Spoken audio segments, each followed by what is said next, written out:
All right, welcome back to the channel. It's your boy Fanon, and in this video, we're going to be in the 135-pound division where Gervonta Tank Davis gets a warning about Ryan Garcia from Devin Haney. Let's talk about that in this video.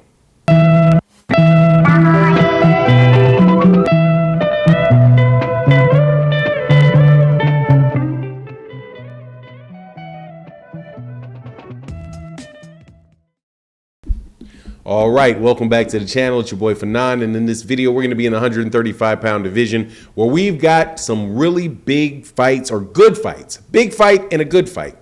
Two good fights, one of them being really big, coming up in the months of April and May. So excited for it, and they will include the biggest names in the 135-pound division: Gervonta Tank Davis, Ryan Garcia, Lomachenko, and the undisputed champion Devin Haney, who chimes in on the Gervonta Davis and Ryan Garcia fight and gives a little bit of a surprising answer to some questions. But before I get into that, let me welcome you back to the channel. If you are new to the channel, please accept my invitation. Hit the subscribe button. It don't cost nothing, man. Now, if you are a longtime subscriber and supporter, thank you guys so much for your support. Really does mean a lot in the channel, to the channel. Thank you for everybody that leaves the super thanks. But also, man, make sure y'all hit the like button and share the video. It really does go a long way towards helping maintain and sustain the channel. But let's get into this, okay? Gervonta Davis is going to be fighting Ryan Garcia April 22nd, somewhere in Vegas. I don't know if the venue has been announced yet.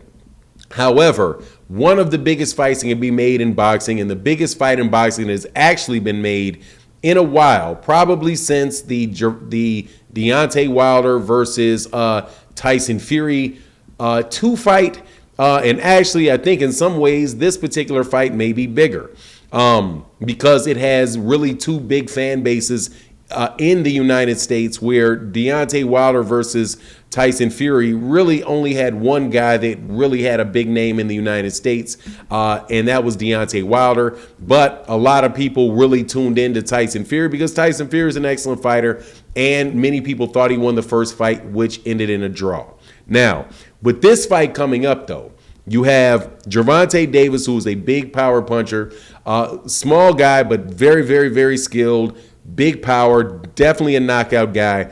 And you've got Ryan Garcia, who's a little more green, but significantly taller and longer. And many people think that this may give him an opportunity to beat the diminutive Gervonta Davis. One person included in that is Devin "The Dream" Haney, who says, do not count out Ryan Garcia in this fight. Ryan Garcia is long, he's tall, and he's got a big neutralizer in that power, and that neutralizer can hurt you and can knock you out, right? Now, that, in my opinion, is a very, very true statement.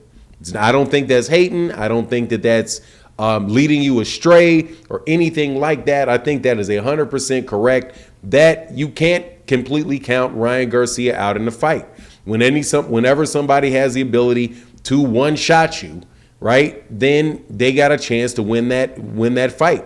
That is, however, what you call a puncher's chance, right? And the definition of a puncher's chance is like, yeah, if this person catches him, he can hurt him and he can win the fight. However, puncher's chances are not something you should really rely on if what you're trying to do is put some money on there, right? What I see that Ryan Garcia really has one big weapon. I'm not going to say he's a one-trick pony, but I think he's got one big weapon, and that really is his left hand, his jab, and his left hook. Left hook to the head, left hook to the body. His whipping is very, very strong. The problem that I think he's going to have with this, though, is that Gervonta Tank Davis has equally big weapons, and he has equally big weapons in both hands. So the question is going to be whether or not Ryan Garcia is going to be able to land something like that on Gervonta Davis, even though Gervonta Davis is one of the better defenders in boxing. Now, People will tell you, no, he gets hit. He just walks in and gets in. Now he does not do that. Is not what he does.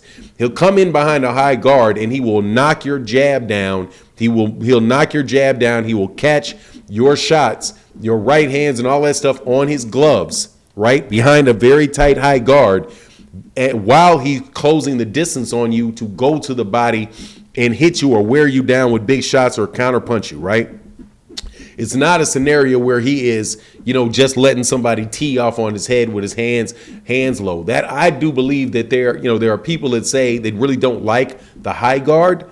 But Gervonta Davis uses that high guard very, very effectively. And there's not, from what I can see, there's not a lot better way if you are a shorter guy, other than maybe, that the Archie Moore,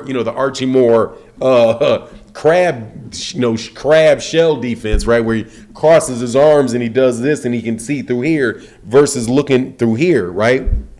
Gervonta Davis is always in position to punch like that. But if Ryan Garcia is not able to prevent Gervonta Davis from getting his right foot in front of Ryan Garcia's left foot, if he's not able to do that, and Gervonta Davis is able to get his foot there on any consistent basis, and all he does is make sure he neutralizes that left hook, really that left hook, not even as worried so much about the jab as much as the left hook and less concerned about his straight right, he's going to be able to get to Ryan Garcia's body and probably really hurt him to the body. If I think there's going to be a shot that really hurts Ryan Garcia, I think it's going to be a body shot because his head is teed up and he's definitely going to be protecting his head. But that body, the long body for a guy like Gervonta Davis, I think he can really get in there and cause him some problems in that.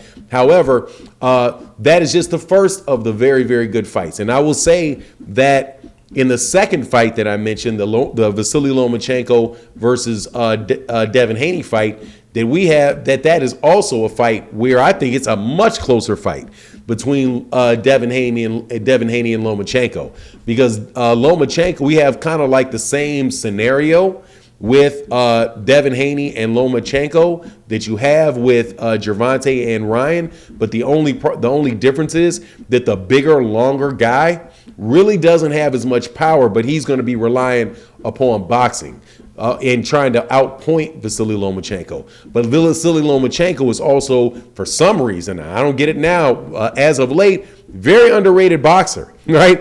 His punch output, his ability to connect consistently through the rounds, his punch placement is absolutely excellent, man. And if you don't really have a lot of power to keep his respect and keep him off of you, it's going to be very, very interesting to see, how the scorecards are going to come out on that, because I don't see, if anybody's going to get a knockout, it's going to be Vasily Lomachenko. So more than likely that fight is going to go to the scorecards. So I would say, just like Devin said about do not count out Ryan Garcia in the Gervonta Davis fight, don't count out Lomachenko in this Devin Haney fight. But two really good fights coming up. We're starting to hear more and more fights taking place. The PBC just put out some more fights that are going to be taking place. You got J-Rock is going to be fighting Carlos Adames. So I'm looking forward to that fight. Of course, you got the big card coming up next month, or coming up later this month. Yeah, later this month on the 25th with Caleb Plant and David Benavidez. So look, man, looks like boxing is going to pick up, but I hope that unlike last year, that it doesn't pick up for the beginning of the year in March, in March, April, May, and June, and then stop because, for some reason fights get held up. But anyway, that's my take on the matter. You let me know what you think in the comment section. And with that, I'm out. Peace.